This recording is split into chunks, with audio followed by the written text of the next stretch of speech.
A segunda carta aos Tessalonicenses. Capítulo 1. Paulo, Silvano e Timóteo, à congregação dos Tessalonicenses, que está em união com Deus, nosso Pai, e o Senhor Jesus Cristo. Que vocês tenham bondade imerecida e paz da parte de Deus o Pai e do Senhor Jesus Cristo. Temos a obrigação de sempre agradecer a Deus por vocês, irmãos. Isso é apropriado, porque a sua fé está crescendo extraordinariamente, e o amor de todos vocês uns pelos outros está aumentando. É por isso que nos orgulhamos de vocês entre as congregações de Deus, por causa da perseverança e da fé que demonstram em todas as perseguições e dificuldades que estão sofrendo. Isso é uma prova do julgamento justo de Deus e resulta em vocês serem considerados dignos do reino de Deus, pelo qual de fato estão sofrendo. Pois realmente é justo da parte de Deus retribuir com tribulação aos que lhes causam tribulação. Mas vocês que sofrem tribulação receberão alívio junto conosco por ocasião da revelação do Senhor Jesus desde o céu, com os seus anjos poderosos, em chamas de fogo, ao trazer vingança sobre os que não conhecem a Deus e os que não obedecem às boas novas a respeito do nosso Senhor Jesus. Esses mesmos sofrerão a punição judicial da destruição eterna, sendo eliminados de diante do Senhor e da sua gloriosa força, quando ele vier para ser glorificado nos seus santos e para ser admirado naquele dia entre todos os que exerceram fé, porque o testemunho que demos foi recebido com fé entre vocês. Com esse objetivo, sempre oramos por vocês, para que o nosso Deus os considere dignos da chamada dele e, com seu poder, realize completamente todo o bem que lhe agrada e toda obra de fé, a fim de que o nome do nosso Senhor Jesus seja glorificado em vocês e vocês em união com ele, de acordo com a bondade imerecida do nosso Deus e do Senhor Jesus Cristo. Capítulo 2.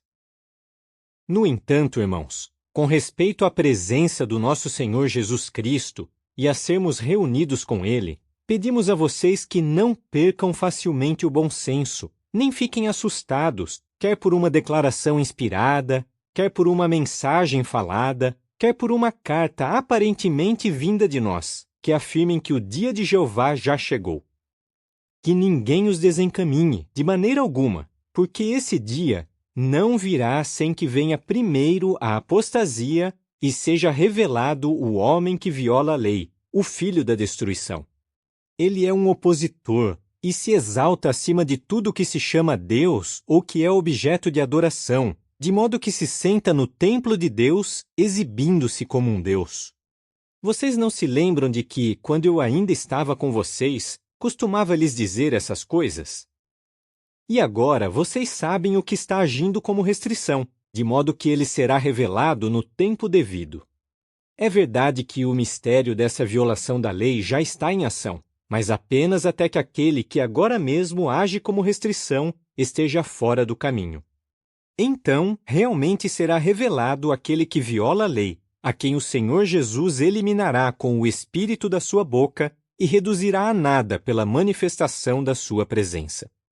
Mas a presença daquele que viola a lei se deve à atuação de Satanás, com toda obra poderosa, com sinais e milagres mentirosos, e com todo engano injusto para os que estão a caminho da destruição, em retribuição por não terem aceitado o amor à verdade para que fossem salvos.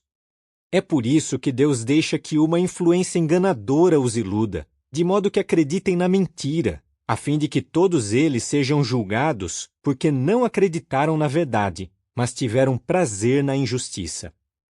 No entanto, temos a obrigação de sempre agradecer a Deus por vocês, irmãos amados por Jeová, porque desde o princípio Deus os escolheu para a salvação por santificá-los com o Espírito dele e pela sua fé na verdade. Para isso, ele os chamou por meio das boas novas que declaramos, a fim de que vocês obtenham a glória do nosso Senhor Jesus Cristo. Assim, irmãos, mantenham-se firmes e apegados às tradições que lhes foram ensinadas, quer tenha sido por uma mensagem falada, quer por uma carta nossa. Além disso, que o próprio Jesus Cristo, nosso Senhor, e que Deus, nosso Pai, que nos amou e deu consolo eterno e boa esperança por meio de bondade imerecida, consolem o seu coração e os tornem firmes em toda boa ação e palavra. Capítulo 3. Finalmente, irmãos, persistam em orar por nós, para que a palavra de Jeová continue a se espalhar rapidamente e a ser glorificada, assim como se dá entre vocês, e que sejamos livrados de pessoas más e perversas, pois a fé não é propriedade de todos. Mas o Senhor é fiel, e Ele os fortalecerá e os protegerá do maligno. Além disso, quanto a vocês, temos confiança no Senhor de que estão seguindo e continuarão a seguir as nossas instruções. Que o Senhor continue a guiar com bom êxito o seu coração ao amor a Deus e à perseverança pelo Cristo. Nós lhes damos instruções, irmãos, em nome do nosso Senhor Jesus Cristo. Afastem-se de todo irmão que ande de modo indisciplinado e não segundo a tradição que vocês receberam de nós. Pois vocês mesmos sabem como devem nos imitar, porque não nos comportamos de modo indisciplinado entre vocês, nem comemos de graça o alimento de ninguém. Pelo contrário, trabalhávamos arduamente e com grande esforço, noite e dia, para não sermos um peso financeiro para nenhum de vocês. Não é que não tenhamos o direito de receber algo, mas queríamos nos apresentar a vocês como um exemplo para imitarem. De fato, quando estávamos com vocês, costumávamos lhes dar esta ordem: se alguém não quiser trabalhar, também não coma. Pois ouvimos que alguns estão andando de modo indisciplinado entre vocês. Não trabalham e ainda se intrometem no que não lhes diz respeito.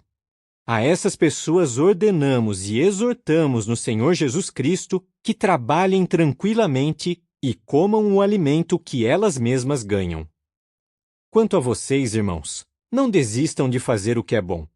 Mas se alguém não for obediente ao que dizemos nesta carta, tomem nota dele e parem de se associar com ele, para que fique envergonhado. Contudo, não o considerem como inimigo, mas continuem a aconselhá-lo como irmão. Que o próprio Senhor da paz lhes dê constantemente a paz, de toda maneira. Que o Senhor esteja com todos vocês. Aqui está a minha saudação, a de Paulo, pela minha própria mão, o que é um sinal em todas as cartas. É assim que eu escrevo. Que a bondade imerecida do nosso Senhor Jesus Cristo esteja com todos vocês.